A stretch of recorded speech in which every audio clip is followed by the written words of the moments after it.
Morning students, मैं अखिलेश श्रीवास्तव आज आपको टेंस बताऊंगा।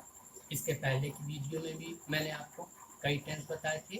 प्रेजेंट टेंस मैंने इसके पहले बताए थे, तो प्रेजेंट टेंस के 4 भाग हो चुके थे। इसके बाद मैंने पास्ट टेंस के कुछ वीडियो बनाए, जिसमें से 3 भाग उसके मैं बता चुका हूँ। आज पास्ट टेंस का लास्ट भाग है, चौथा भाग है पास्ट परफेक्ट कॉन्टिन्यूअस टेंस। आज इसके बारे में बताऊंगा।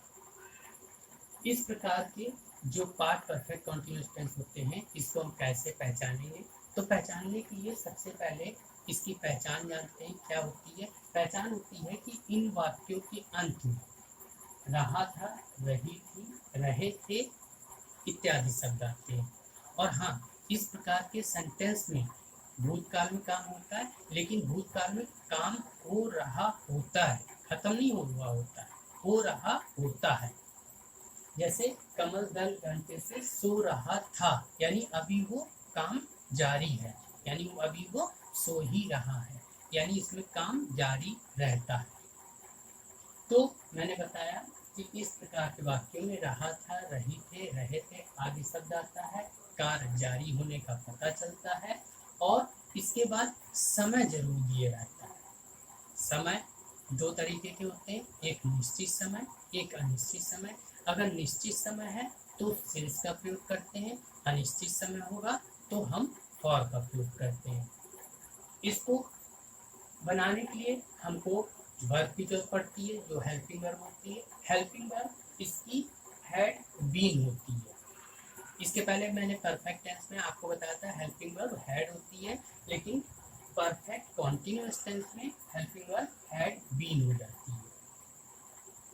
अब अगर हम इसको बनाएं, सबसे पहले अफर्मेटिव सेंटेंस बनाते हैं। तो अफर्मेटिव सेंटेंस बनाने का जो क्रम है वो है कि सबसे पहले सब्जेक्ट आता है, फिर हेल्पिंग वर्ब यानी हैड बीन आती है, फिर वर्ब की फर्स्ट फॉर्म आती है, और इसके बाद वर्ब की फर्स्ट फॉर्म में ही आईएनजी जोड़ देते हैं। आईएनजी इसलिए जोड़ देते हैं क्योंकि कॉन्टिन्यूअस टेंस है।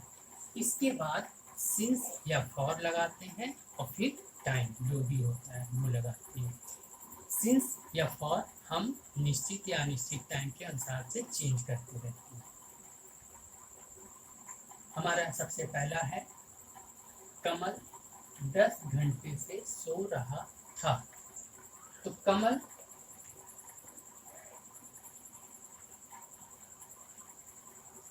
इसके बाद ये सब्जेक्ट हो गया कमल हमारा। सब्जेक्ट के बाद हमने बताया था हेल्पिंग वर्ब लगती है, हेल्पिंग वर्ब यानी had been. Kamal had been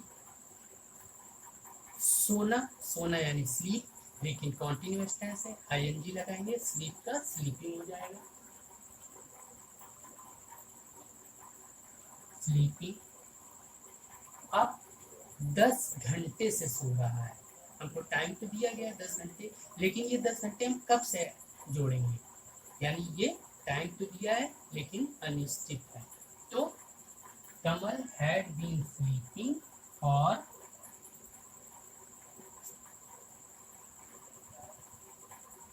10 hours.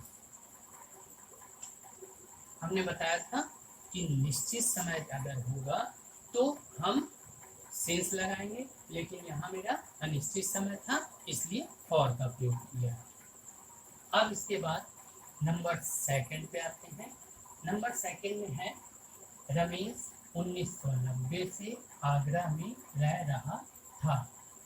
यहाँ पे एक चीज गौर करिएगा, यहाँ पे भी हमको ये समय दिया गया है 1990, लेकिन ये 1990 एक निश्चित समय है, 1990, यानी इसमें कोई अंतर नहीं है। इसलिए यहाँ पे हम निश्चित समय, तो यहाँ पे हम सिंस का प्रयोग करेंगे।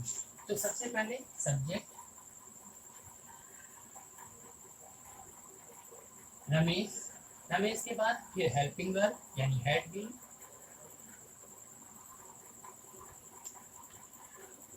अब रह रहा था, रहने की होती है लिव, कॉन्टिन्यूअस टेंस है, लिव की जगह आईएनजी लगेगा, लिविंग। कहाँ रह रहा था? आगरा में।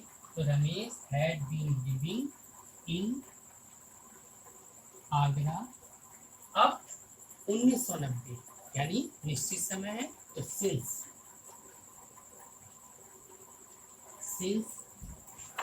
1990।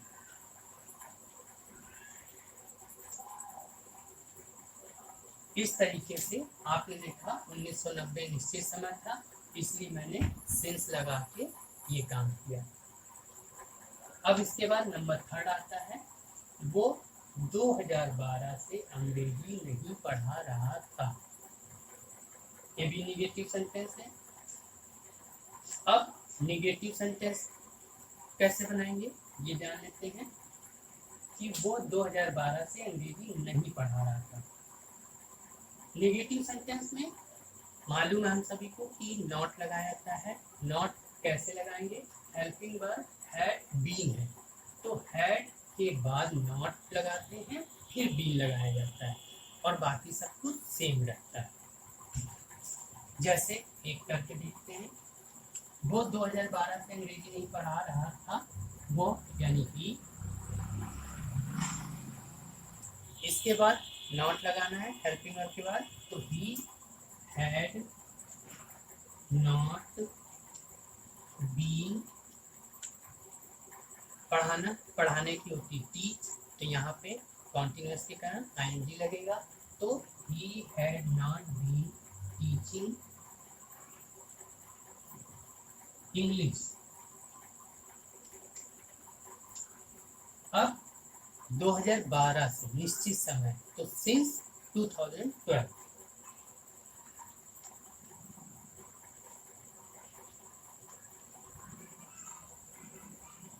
इस तरीके से आपने देखा निगेटिव सेंटेंस हमारा कंप्लीट हुआ। निगेटिव सेंटेंस में बस इस वाली बात का ध्यान रखिएगा कि हैड बीन के बीच में नॉट लगाया जाता है। अब इसके बाद नंबर 4 इंट्रोगेटिव सेंटेंस है।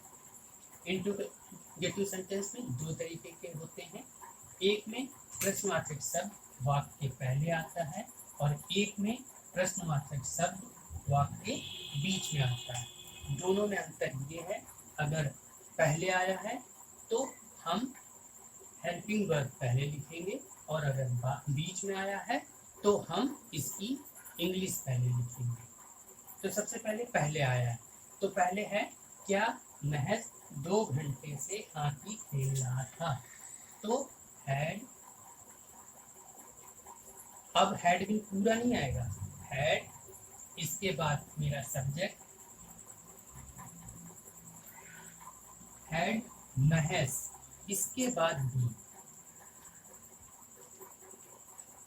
अब यहाँ पे ध्यान दीजिएगा कि हैड बीन के बीच में मेरा सब्जेक्ट आता है अगर हमारा प्रश्नवाचक शब्द वाक्य पहले आता है, तो इस तरीके से हम हेल्पिंग वर्ब का प्रयोग करते हैं, हैड महज बीन। अब प्ले है, प्ले माने खेलना, तो प्ले का प्ले।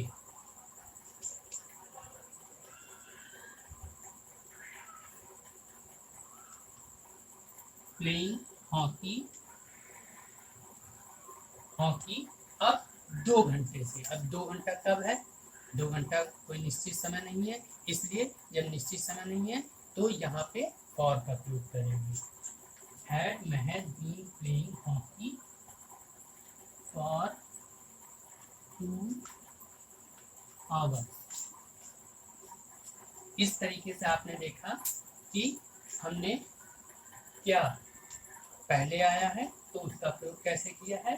अब हम देखते हैं नंबर 5 में बीच में आने पर कैसे हम इंट्रोगेटिव सेंटेंस बनाते हैं।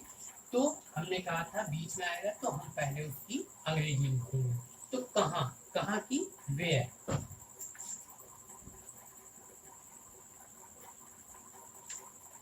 तो अब सबसे पहले हमने वेयर की स्पेलिंग लिखी, वे मुंबई में 2010 से कहाँ रह रहे थे। अब बीच में आया है, सबसे पहले इंग्लिश लिख दी। इसमें एक चीज और ध्यान दीजिए, 2010 दिया गया है, एक फिक्स टाइम दिया गया, फिक्स टाइम यानी निश्चित समय यानी सिंस का प्रयोग। तो वेयर,